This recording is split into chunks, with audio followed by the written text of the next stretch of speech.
Hello दोस्तों, स्वागत है आपका स्लीपी क्लासेस में।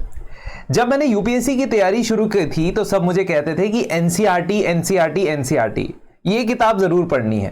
तो मुझे लगता था कि एनसीईआरटी तो बहुत बेसिक सी किताब है, इसमें से जो चीजें आती हैं वो हमें पहले से ही पता होती है क्योंकि स्कूल में पढ़ी होती है, और स्कूल में ठीक ठाक पढ़ाई करने के बाद मुझे लगा कि ये पढ़ने की मुझे जरूरत नहीं है। लेकिन जब मैंने एनसीईआरटी दोबारा से पढ़ी तो मुझे रियलाइज हुआ कि इनकी इंपॉर्टेंस क्या है। इनकी इंपॉर्टेंस इस बात में नहीं कि इसमें से डायरेक्ट वर्ड उठा के क्वेश्चन में पेपर में सवाल पूछा जाएगा। इनकी इंपॉर्टेंस बनती है इनके मल्टी डिसिप्लिनरी यूज की। मल्टी डिसिप्लिनरी यूज का मतलब कि एनसीईआरटी के कुछ चैप्टर्स और कुछ पर्टिकुलर सेगमेंट्स ऐसे हैं जो आप सिर्फ general studies 2 polity and governance के अंदर ही नहीं बल्कि एसए के अंदर भी इस्तेमाल कर सकते हो और अपने ऑप्शनल्स के अंदर भी इस्तेमाल कर सकते हो। कैसे, आइए देखते हैं। एनसीईआरटी 9th स्टैंडर्ड की जो किताब है उसमें डेमोक्रेसी के बारे में एक बहुत ही ब्यूटीफुल प्रोग्रेसिव डिस्कशन दिया गया है। उसके कुछ हाइलाइट्स देखते हैं। सबसे पहले कोशिश की जाती है इस किताब में कि डेमोक्रेसी शब्द को डिफाइन किया जाए।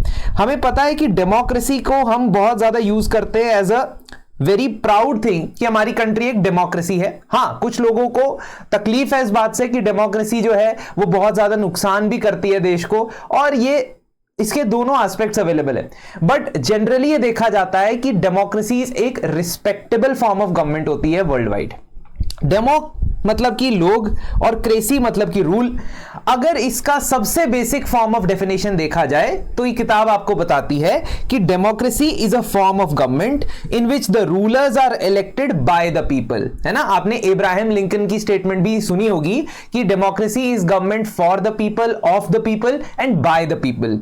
तो एक स्टार्टिंग पॉइंट ये आपको दे देता है कि डेमोक्रेसी ऐसी सरकार होती है, ऐसी टाइप ऑफ गवर्नमेंट होती है जहां पे लोग अपने रूलर्स को चुनते हैं। But this definitely is not a necessary and sufficient condition for democracy. ये सिर्फ शुरुआत है डेमोक्रेसी को डिफाइन करने की। इस किताब में यह बात बहुत ही क्लियरली बताई गई है। अगर सिर्फ इस डेफिनेशन के हिसाब से जाएं तो शायद हम ये कह पाएंगे कि हर कंट्री किसी ना किसी तरीके से डेमोक्रेटिक है। बट हमें पता है कि बहुत सारे देशों में इलेक्शन होते हैं, चुनाव होते हैं, इलेक्टेड पार्लियामेंट्स भी होती हैं, लेकिन उन्हें डेमोक्रेसी नहीं कंसिडर किया जा सकता। इसीलिए हम और एक्सप्लोर करते हैं और देखने की कोशिश करते हैं कि एक डेमोक्रेसी के और क्या फीचर्स हो सकते हैं जो उसे एक कंप्लीट डेमोक्रेसी बताती है। सबसे पहला फीचर जो यहां बताया गया है कि डेमोक्रेसी में final decision making power must rest with those elected by the people. For example, if we have a constitution and in that constitution we have an elected parliament, along with that we have a president who is appointed or nominated,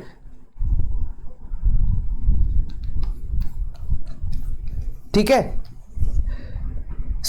ऐसा constitution जिसमें president appoint किए जाते हैं, nominate किए जाते हैं, parliament है, इसमें इलेक्टेड पार्लियामेंट है, लेकिन फैसला लेने का अधिकार प्रेसिडेंट के पास दिया गया हो और प्रेसिडेंट पार्लियामेंट को ओवरराइड कर सके, ऐसी पावर्स दे दी गई। तो क्या इसे डेमोक्रेसी बुलाया जा सकता है? नहीं। जब पाकिस्तान के अंदर मिलिट्री कू होता है, हम कई बार देखते हैं पाकिस्तान में मिलिट्री टेक ओवर करती है सरकारें। 1999 में जनरल मुशर्रफ ने किया, उससे पहले जनरल जिया उल हक ने किया। तो ऐसे मिलिट्री कू की सिचुएशन में जो इलेक्टेड नेशनल काउंसिल थी पाकिस्तान की, जो इलेक्टेड प्रोविंशियल असेंबलीज थी, उनको डिसॉल्व कर दिया इन्होंने। तो कहने का मतलब इलेक्शन करवा देना काफी नहीं है, फाइनल डिसीजन मेकिंग पावर उसी के पास होनी चाहिए जिन्हें लोगों ने इलेक्ट किया है। तभी हमारे देश में प्रधानमंत्री या प्राइम मिनिस्टर और उनकी काउंसिल को पावर दी जाती है, क्योंकि ये जो मंत्री होते हैं ये लोगों के द्वारा इलेक्ट किए जाते हैं, पार्लियामेंट में से आते हैं। हाँ, यह बात सही है कि प्रधानमंत्री राज्यसभा से भी आ सकते हैं, लेकिन आप सरकार या गवर्नमेंट सिर्फ तभी बना सकते हो जब आपके पास लोकसभा में मेजॉरिटी हो, और लोकसभा में मेजॉरिटी तभी आ सकती है जब डायरेक्ट इलेक्शंस के थ्रू आप वहां जाते हो। So this is the first feature of democracy. Final decision making power must rest with those जो elect हुए हैं लोगों के द्वारा. Second, इलेक्शन करवाने से कुछ नहीं होता, इलेक्शन फ्री और फेयर होना चाहिए।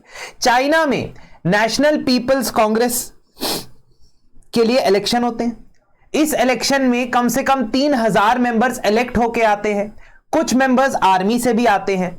लेकिन ये बात वहां पे तय है कि वहां पे सिर्फ वही पार्टीज अलाउड हैं जो चाइनीज कम्युनिस्ट पार्टी को सपोर्ट करती हैं आइडियोलॉजिकली। तो छोटी छोटी पार्टीज और एक बड़ी चाइनीज कम्युनिस्ट पार्टी इलेक्शन लड़ती है। क्या आप कह सकते हो कि यह डेमोक्रेसी है? नहीं। तो सेकंड पॉइंट फीचर क्या है? Democracy must be based on a free and fair election where those currently in power have a fair chance of losing.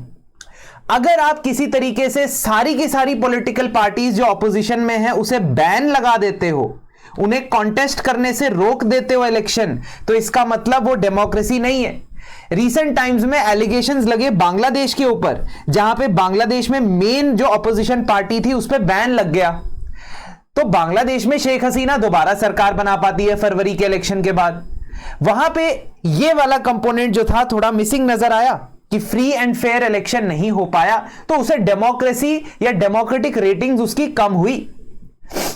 Third feature of a democracy is कि voting हो रही है, लेकिन अगर voting का equal parameter नहीं set किया गया है, हर वोट की सेम वैल्यू नहीं रखी गई है, या वोटिंग राइट्स अनइक्वली डिस्ट्रीब्यूट किए गए हैं, ऐसी जगह को भी डेमोक्रेसी नहीं बुलाया जा सकता। फॉर एग्जाम्पल 2015 तक सऊदी अरेबिया में महिलाओं के पास वोट करने का अधिकार नहीं था। फिजी के अंदर इंडिजिनस फिजी का जो व्यक्ति है उसके वोट की वैल्यू इंडियन फिजियन यानी इमिग्रेंट से ज्यादा है।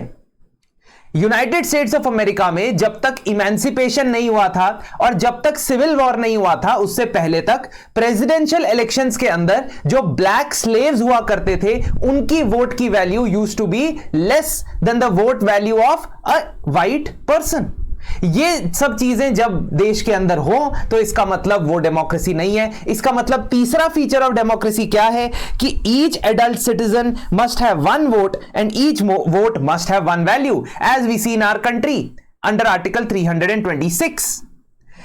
Another important feature of democracy, जिसमें अगर पहले 3 फीचर्स हो भी जाएं लेकिन अगर वो ना हो तो फिर भी डेमोक्रेसी बुलाना गलत होगा।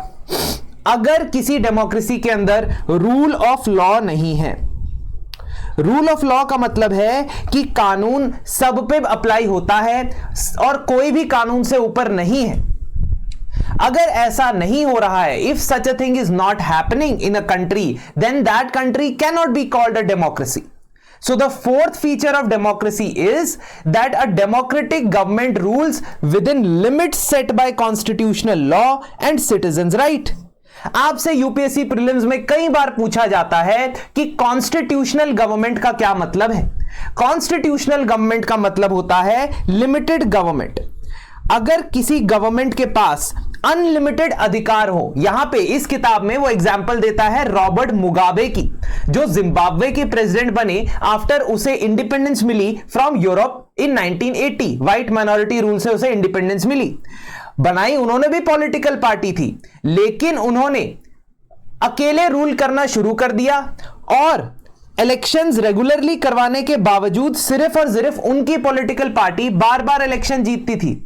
उनकी पार्टी पे यह आरोप लगा कि वो कई बार अनफेयर प्रैक्टिसेस करते हैं इलेक्शन पे, लेकिन साथ ही साथ उन्होंने कॉन्स्टिट्यूशन को बदलते बदलते कई बार प्रेसिडेंट की पावर्स को भी इंक्रीज किया और प्रेसिडेंट की टर्म्स को भी इंक्रीज करते चले गए। प्रोटेस्ट और डेमोन्स्ट्रेशन को इलीगल ठहरा दिया गया देश में, और इसका मतलब यह हुआ कि कानून रॉबर्ट मुगाबे के ऊपर अलग तरीके से अप्लाई हो रहा था और बाकी सिटीजन्स के ऊपर अलग तरीके से अप्लाई हो रहा था। फाइनली 2017 में इतने प्रोटेस्ट हुए कि जबरदस्ती उन्हें बाहर होना पड़ा। तो इस एग्जाम्पल से आपको क्या नजर आता है कि everyone has to be subject to the same law. Obviously there are exceptions, but it is not as if the president और द प्राइम मिनिस्टर और एनी एमपी और MLA has committed a murder and they are not liable for it. ऐसा हो ही नहीं सकता है, ठीक है। They all work within the constitutional limits. तो लिमिट किस चीज से लगाई जाती है संविधान में? राइट्स देके, अधिकार देके।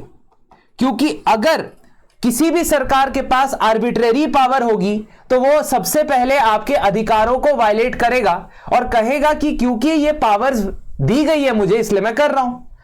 संविधान बनाने का सबसे पहला आर्गुमेंट यही था कि राजा का सुबह उठ के मन करता है कि मैं आज सिर्फ पीजेंट से या फार्मर से टैक्स लूंगा, या अगले दिन मुझे माइनर से टैक्स लेना है, या अगले दिन मुझे सारी ब्रेड जो बिक रही है मार्केट में उस पर बैन लगा देना है। इस तरीके की आर्बिट्रेरी अनलिमिटेड पावर्स पे लिमिट लगाई जाए।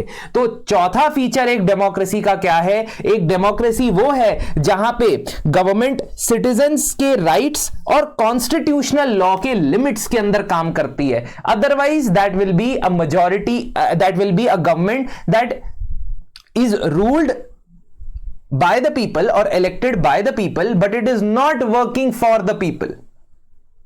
तो ये तीनों कंपोनेंट ध्यान रखते हुए डेमोक्रेसी के 4 फीचर पे पहुंचता है। और जब भी आपसे डेमोक्रेसी के ऊपर ऐसे लिखने को आ सकता है, आपसे डेमोक्रेसी के ऊपर क्वेश्चन GS2 के अंदर आ सकता है, असेसमेंट ऑफ डेमोक्रेटिक रिफॉर्म्स आ सकता है, कोई भी प्रोसेस डेमोक्रेटिक है या नहीं है उसको असेस करने के लिए पूछा जाए, या ये प्रीलिम्स में सवाल आ जाए कि डेमोक्रेसी का इनमें से क्या फीचर नहीं है, तो अब आपके सामने 5 फीचर समझ में आ रहे हैं। Number 1, rulers are elected by the people.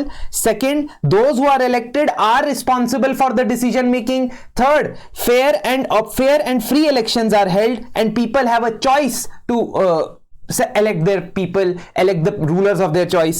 Fourth, the choice is available on equal basis. ऐसा नहीं है कि women के पास नहीं है अधिकार, या SC/ST कम्युनिटी के बंदे के पास वोट राइट नहीं है, या उसके वोट की वैल्यू कम है। एंड लास्ट, कि अल्टीमेटली जो गवर्नमेंट बने वो कॉन्स्टिट्यूशनल और सिटीजन राइट्स के थ्रू रिस्ट्रिक्टेड हो, लिमिटेड हो, और इससे आपके पास डेमोक्रेसी के 5 जबरदस्त फीचर आ जाते हैं।